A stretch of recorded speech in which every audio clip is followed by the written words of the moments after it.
The global economy has not yet managed to recover from the global crisis that took place in 2008. In 2007, a real estate bubble that had been forming in a number of countries reached its peak primarily in the U.S., Spain, Ireland, Britain, and Australia. The term bubble refers to significant amounts of trade in assets at prices that are inflated above the basic economic value of the assets. Housing prices started falling, borrowers stopped repaying mortgages, and the market collapsed.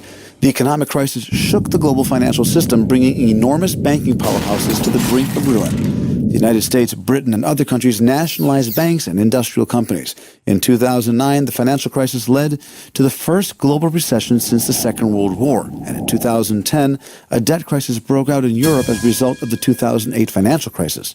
This crisis harmed all the different components that allow an economy to grow. Consumers saved more and spent less. Commercial investments shrunk. Companies were laying off workers. Factories were not opening.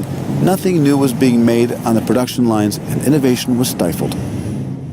When the crisis is global, customers abroad buy less and export is affected. The government has less revenue from taxes since its citizens have smaller incomes, and the government has to spend more on welfare for the needy. The result is a ballooning of government debt. The European debt crisis had serious consequences. At its peak, unemployment in Spain and Greece reached 25%. Crisis is part of the economic cycle of ebb and flow that we see throughout all of history. Prevention of financial crises that harm the economy requires thorough attention to the matters of risk management, banking supervision, and the fiscal responsibility of governments in order to maintain financial stability.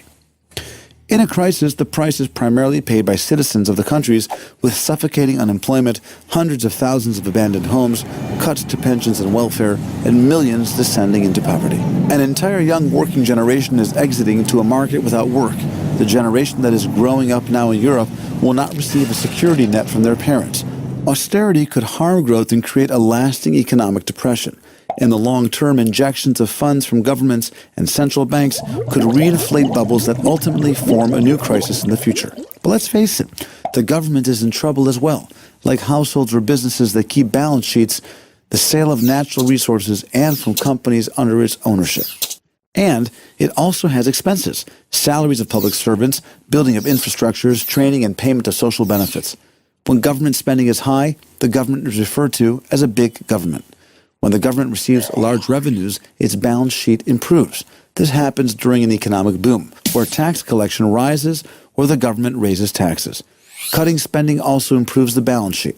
Before the crisis, many European governments were in a recession, while Ireland and Spain, as a result of the real estate bubble, had budgetary surpluses. When the crisis broke out, government spending grew around the world, and they provided incentives, provided aid to businesses and banks, and paid unemployment benefits.